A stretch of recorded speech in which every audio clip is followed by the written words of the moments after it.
Be still and listen, gentlemen, that are of free-born blood. I'll tell you of a good yeoman whose name was Robin Hood. He was as proud an outlaw as walked upon the ground, and none so courteous before or since was ever found. He stood one day in Barnesdale, leaning against a tree, and by his side was Little John, a valiant yeoman he. There also too was Will Scatlock, and Much the miller's son, and every inch of his body was worth another man. Then up spake valiant Little John, and said to Robin Hood, Master, it's time you went to dine, for it would do you good. But thus brave Robin answered him, To dine I've no desire, till I have met a bold baron, or else perhaps some squire. And him by deed persuaded to furnish of the best, some bold baron or knight or squire that dwells here in the west. Wherever Robin found himself he had a custom fine, 3 masses he would always hear before he went to dine. The first was for the Father, next for the Holy Ghost, the last for our dear Lady, for her he loved the most. His love for our dear Lady kept him from deadly sin. He'd never harm a company that any woman was in. Then Little John said, Master, if we our board would spread, we need to know what we must do to earn our daily bread. Whither to go, what life to lead, and what to leave behind, where we shall rob, and where attack, and where our pleasures find. We shall do well, said Robin, if we together stand. Though look you harm no farmer that tills with plough the land. Nor shall you harm a yeoman that through the greenwood goes, nor shall you harm nor knight nor squire, if they are good fellows. The bishops and archbishops, them you shall beat and bind, and let the High Sheriff of Nottingham be foremost in your mind. We'll keep your word, said Little John, and learn our lesson straight. God send us soon a ready guest, for it's already late. Take your good bow in hand, said he, and Much shall lead the way. Will Scatlock too shall go with you, and I alone will stay. Go you up to Sales, he said, and on to Watling Street, and wait there for any unknown guest whom you may chance to meet. Be he earl or be he baron, be he abbot or a knight, insist he come and stay with me, and dine with me this night. So up they went to Sales, those valiant yeomen 3. They looked to the east and to the west, but no man could they see. But then they looked down Barnesdale, along a hidden way, they saw a knight come riding, and met without delay. He wore a dreary countenance, and little was his pride. One foot was in its stirrup, the other dangled wide. His hood hung over brow and eyes, full simple his array. A sorrier man there never rode, all on a summer's day. John greeted him full courteously, kneeling upon his knee. Welcome you are, most gentle knight, welcome you are to me. And welcome to the greenwood, my master will you greet, for he has fasted full 3 hours, and now, sir, he will eat. Who is your master? Asked the knight. John answered, Robin Hood. He's a fine yeoman, said the knight, of him I've heard much good.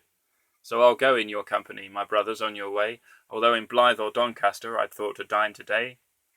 Forth with them went the gentle knight, his face was full of woe. The tears ran coursing down his cheeks, and through his beard did flow.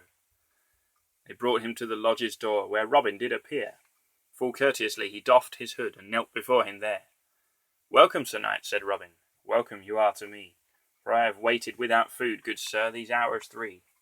Then answered him the gentle knight in words both fair and free, God keep you safe, good Robin, and all your company. Then they did wash and dry their hands, and sat down to their meat. Of bread and wine they had their fill, and of the deer did eat. Both swan and pheasant graced their board, and fowls from the river's edge, down to the smallest birds of all that breed in briar and sedge. Eat gladly, sir, said Robin, and he replied, I will, and thank you, sir, it is 3 weeks since last I dined my fill. And Robin, should I come again into this country, I'll make as good a feast for you as you have made for me. I thank you, sir, said Robin, for this my future meat, and God be praised, no greed have I, nor care I when I eat. But pay before you go, said he, that surely must be right. By God, it's not the custom that yeomen pay for night. There's nothing in my coffer, the knight said, to my shame. Then Robin commanded Little John to verify the same. Tell me the truth, said Robin, so God be part of you. 10 shillings have I, said the knight, and God knows that is true. That is all you have, sir. Not a penny will I take. And if you need more, said Robin, a loan to you I'll make. Go forth, he said to Little John, and tell me what you see. If 10 shillings is all he has, not a penny comes to me. Then Little John spread out his cloak fairly upon the ground, and in that good knight's coffer 10 shillings was all he found. There on the ground he left it, and close to Robin drew. Well, and what tidings? Robin asked. He said, the knight speaks true. Pour the best wine, said Robin. Sir knight, you will begin. I had thought it something wondrous, your apparel was so thin. Tell me one thing, said Robin, and then we'll let it be. Either you are a knight by force, or else of yeomanry, or maybe your estate's destroyed by enmity or strife, by debt or lechery, he said. You have misspent your life. Nay, none of those, the knight replied. My ancestors have been knights for 100 winters past, as God himself has seen. But oft it happens, Robin, that a good man's estate may fall into disgrace by God and suffer a cruel fate. 2 years ago, good Robin, as my neighbours will attest, I could £400 have spent of coin of the best. Now I have nothing, said the knight, my children and my wife, as God alone has shaped my fate, so he must shape my life. But how have you lost all your wealth? Asked Robin. He replied, Through folly and through kindness, sir, that would not be denied. I have a son, good Robin, that should have been my heir. At 20 winters in the field he would joust full fair. He slew a knight of Lancaster, slew too his squire bold. To save his honour and his life, all my goods are sold. My lands are pledged in bond, Robin, for a certain day, said he, to a rich abbot dwells near by in St. Mary's Abbey. What do you owe? Said Robin. Come, tell me but the truth. Sir, said he, £400, the abbot said in sooth.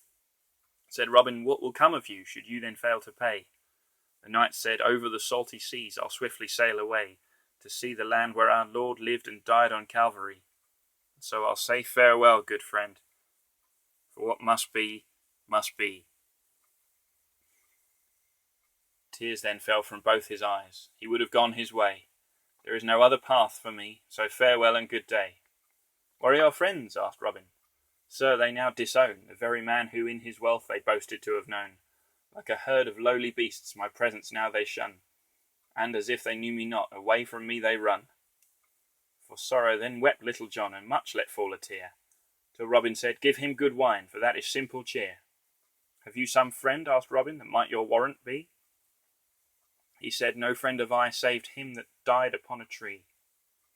Jest not with me, quoth Robin, for fain such jesting is. Nor God's, nor Peter's, Paul's, nor John's warrant need I in this. No, by the God that made me, and shaped both moon and sun, a better warrant for such loan I need. So find me one. In truth I have no other, said the knight, lest it be Our Lady, who until this day hath never failed me. By God, said noble Robin, if I sought England through, I could find no better warrant for the deed that I now do. So, Little John, come forward, go to my treasury, there count out £400, and bring it here to me. Out of the lodge went Little John, Will Scathlock went before.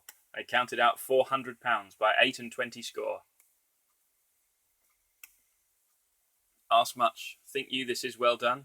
John said, What else should we do for to help a gentle knight that comes to poverty? Master, then said Little John, his garments are full thin. Pray give the knight a livery to clothe his body in. You have cloth of green and scarlet, master, in rich array. No man in merry England has cloth so rich and gay. 3 yards of every colour, said Robin, grant him so, and measure it well. Then Little John took measure with his bow. For every handful that he pulled, he added 3 feet more. He must be the devil's draper, cried Much, of that I'm sure. Will Scathlock stood by laughing. He said, By God's own might, to give the knight good measure cost Little John but light. Now, gentle master, Little John to Robin Hood did say, He must give the knight a horse to bear his goods away. A grey courser shall he have, said Robin, with saddle new. He is our lady's messenger, God grant that he be true. And a good palfrey, added Much, equip him as is right. And a pair of boots, said Scathlock, for he's a gentle knight. What would you grant him, Little John? Asked Robin. Sir, bestow some fine gilt spurs on him, and pray to bring him out of woe. When may I requite you, sir? The knight said. Set a day. A year from now, under this tree, your debt you must repay. And as it would be shame, quoth he, for gentle knight to ride, without a yeoman, squire, or page to journey at his side, I'll lend you my man, Little John, to serve you in your quest. In yeoman's place he will attend, and serve you as is best. Now rode that gentle knight away, his spirits full and good. And when he looked on Barnesdale, then blessed he Robin Hood.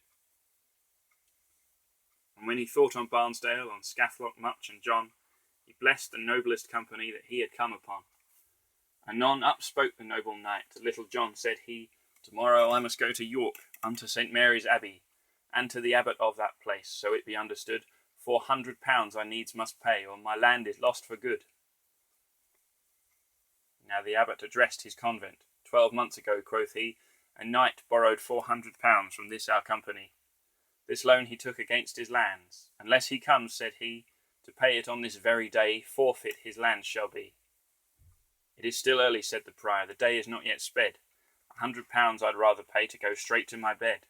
This knight is far beyond the sea, in England is his right.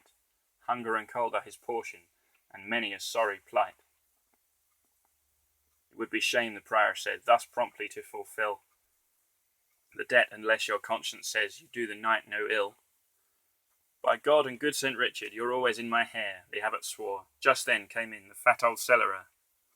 He's dead or hanged, you may be sure, by God who bought me dear, he said with glee, and we shall have £400 a year. So the abbot and high cellarer boldly pursued their claim, and laid before the justice of England their whole claim. The chief justice and many more had interest in the debt, and every penny now they sought to wrong him even yet. The abbot and his men spoke up and charged the knight full ill. If he comes not this very day, they said, we'll take our fill. He will not come, the justice said, that I can plainly state.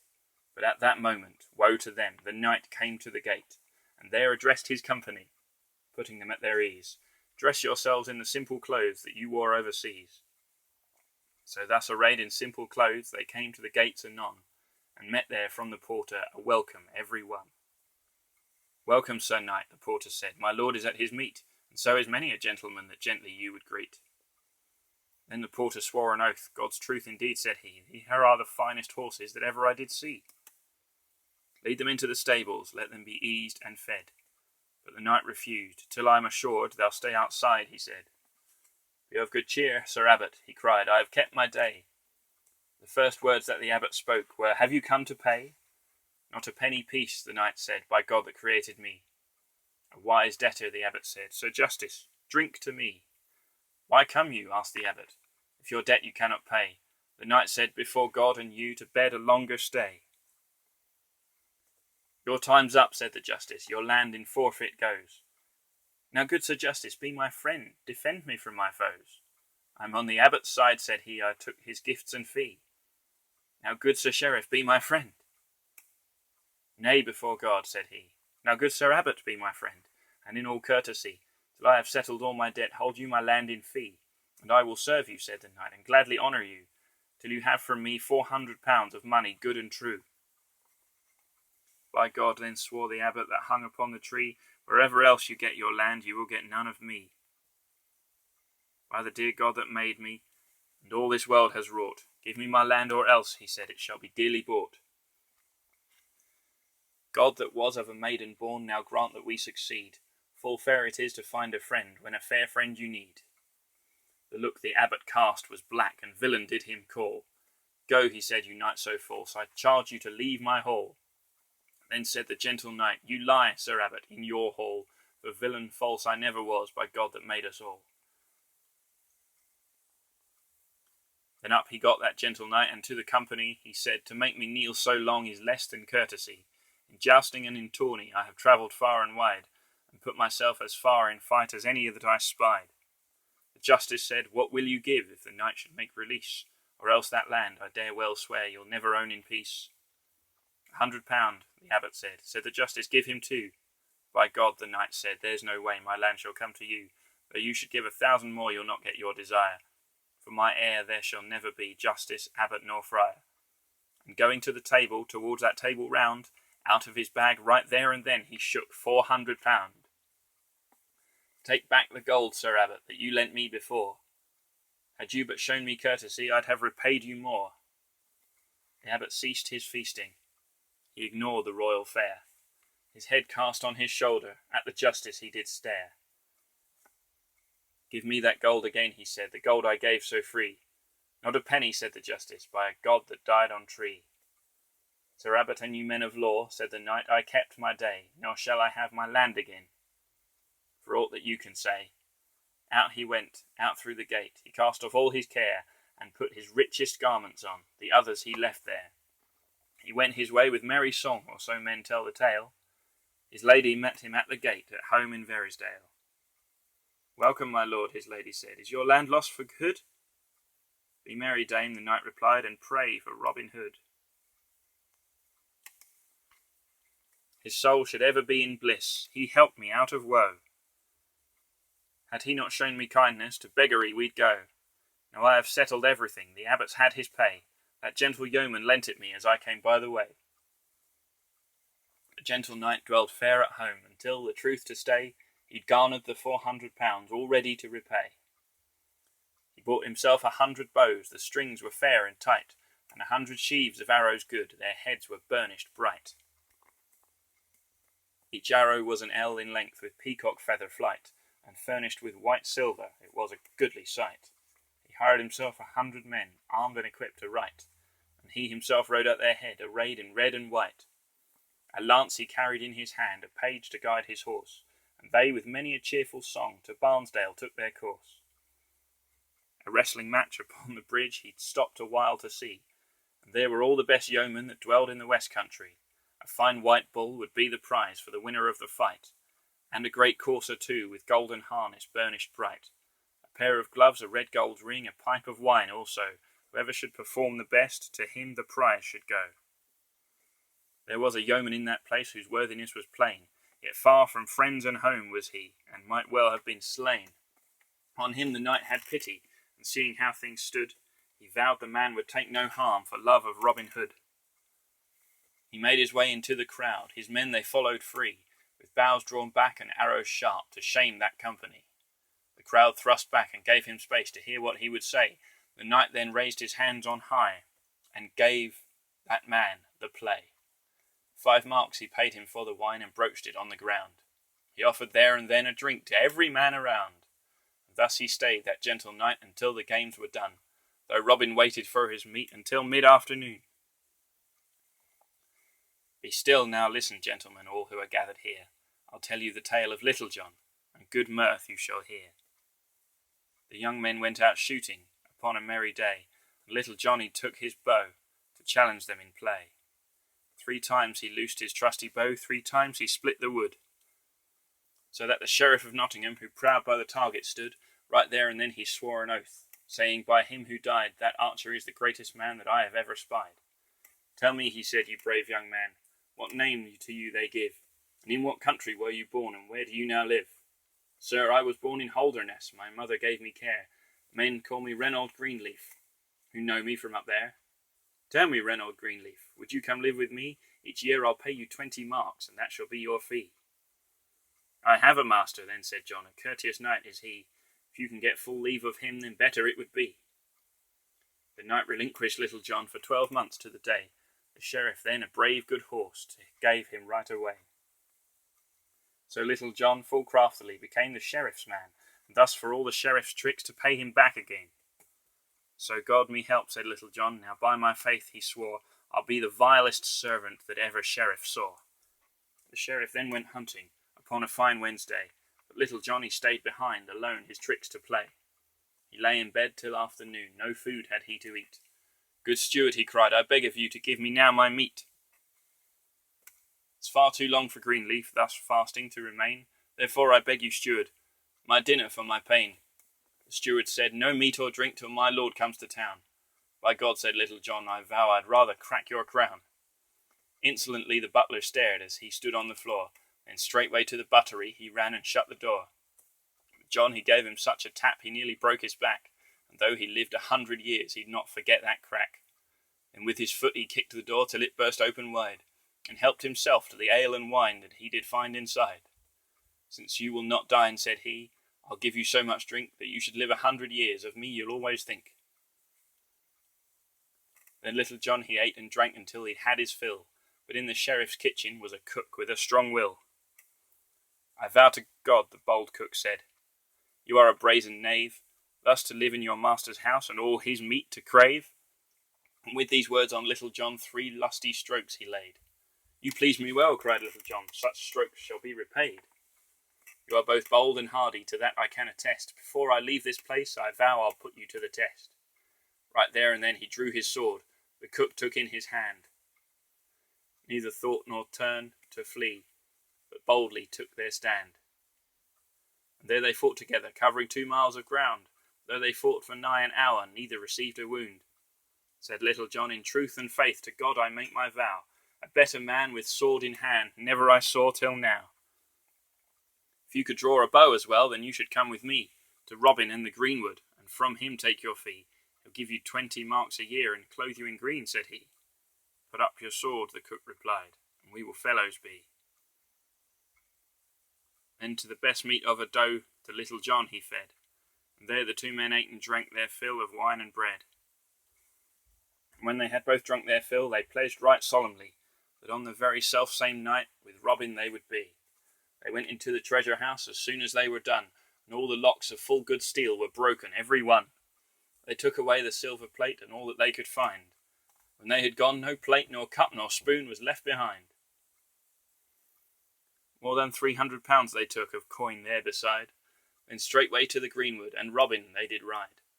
God save you, my dear master, and Christ you save and see. And Robin said to Little John, right welcome you shall be, and welcome to the yeoman that you have brought with you. What tidings now from Nottingham? Tell me what is to do.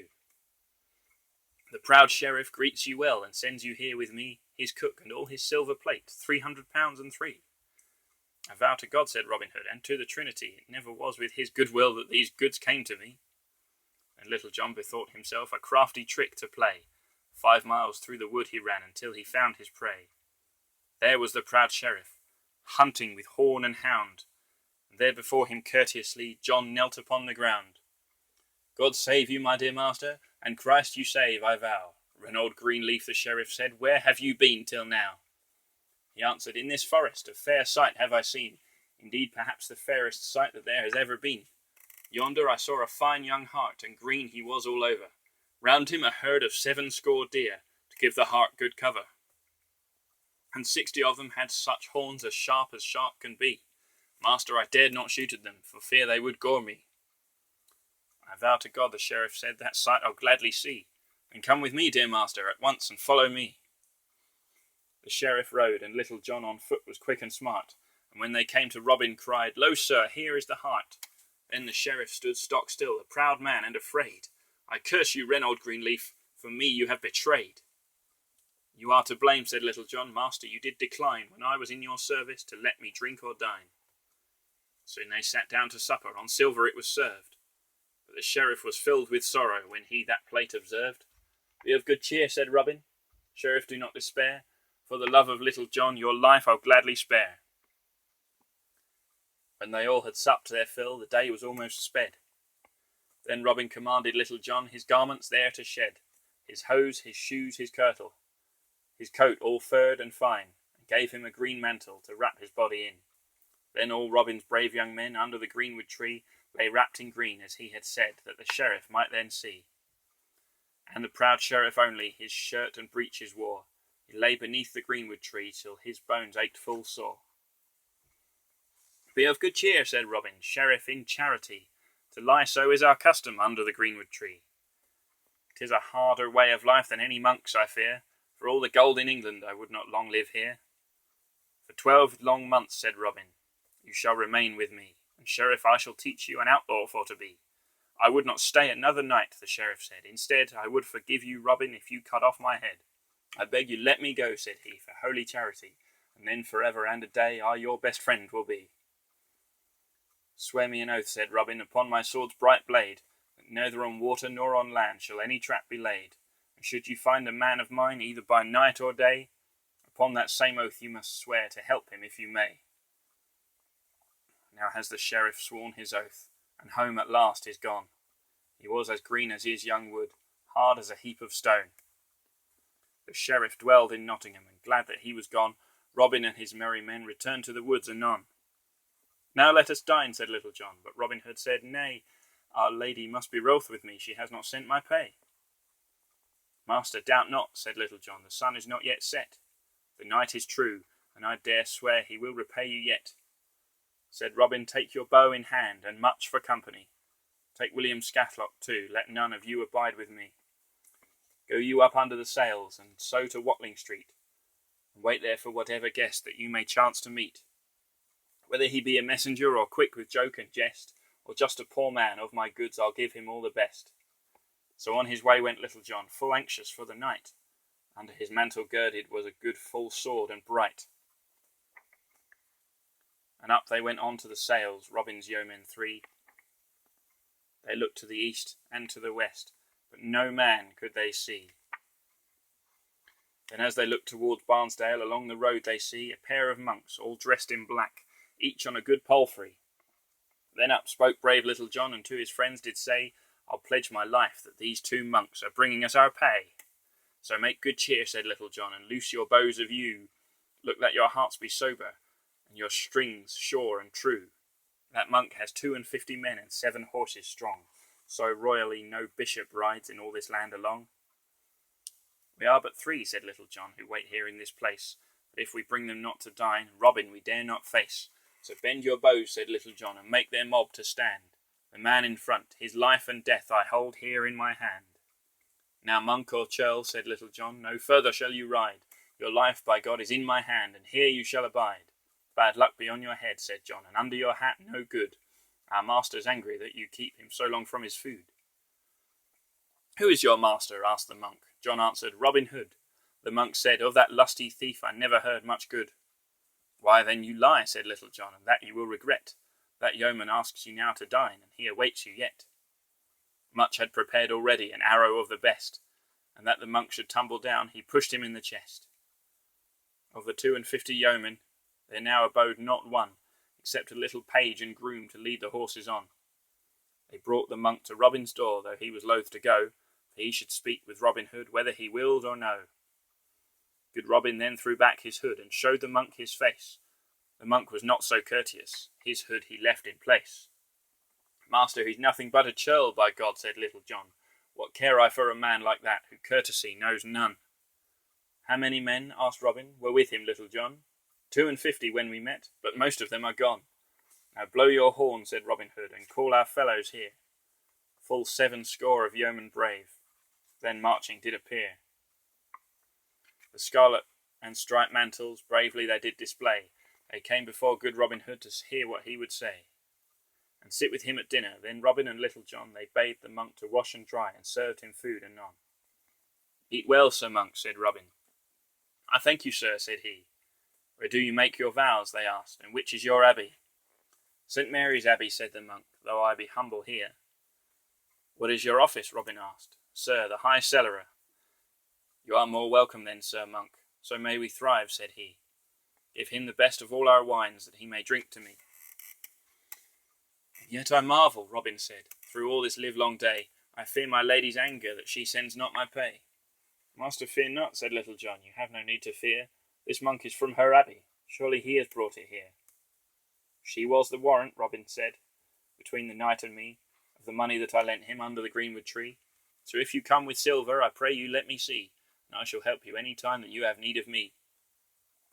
The monk then swore a full great oath, and said with sorry face, Good sir, of such a warranty I never heard a trace. Said Robin Hood, Sir, you are to blame, I vow to God it's so. For God is held a righteous man, his mother is also. And you, sir, are their servant, you cannot tell me nay. With your own tongue you told me you serve her every day. So you must be my messenger, and should my money pay. Therefore I thank you all the more, that you have come today. Now what is in your coffers? Said Robin, tell me true. Sir, 20 marks, I cannot lie, Lord strike me if I do. If that is all you have, Sir Monk, I'll not 1 penny take. Indeed, if you have need of more, I'll lend it for your sake. But if I find that you have more, then forfeit it shall be. But of your spending money, Monk, I'll touch not 1 penny. Little John, I bid you go, and tell the truth to me. If there be more than 20 marks, the rest shall come to me. So John he spread his mantle, as he had done before, and counted out of that monk's bag 800 pounds or more. Then Little John he left it there, and to his master went. The monk is true enough, said he, there's double what you lent. I vow to God, said Robin, what did I say to you? Of all the women in the world, our lady is most true. By dear and worthy God, he said, if I searched England through, I'd never find to pay me back a warrant half so true. Now fill his glass and make him drink to Our Lady's health. Indeed, a friend she'll find in Robin Hood, should ever she have need. And should she need more silver, then let her come to me, and for this token that she sends, I will repay her 3. The monk was bound for London, to a great assembly there. He hoped to trample under foot the knight that rode so fair. Where lies your way? Asked Robin. Sir, there are manors near, where the reeves have done great wrong, and that we must repair. Come you forth now, Little John, and hearken unto me, to search through a monk's coffers. There's no better man than he. What carries he on yonder horse? The truth we now must find. By our good lady, said the monk, that would be less than kind, to bid a man to dinner, and him to beat and bind. Said Robin, it is our custom, little to leave behind. The monk, he spurred his horse away, longer he would not bide. Said Robin, have one drink at least, before you further ride. Nay, said the monk, I'm sorry that ever I came so near. More cheaply I'd have dined at Blythe or Doncaster than here. Greet well your abbot and your prior, said Robin, and I pray, bid him send me such a monk to dine here every day. Now let us leave the monk alone, and speak we of our knight, who truly came to keep his day while it was still daylight.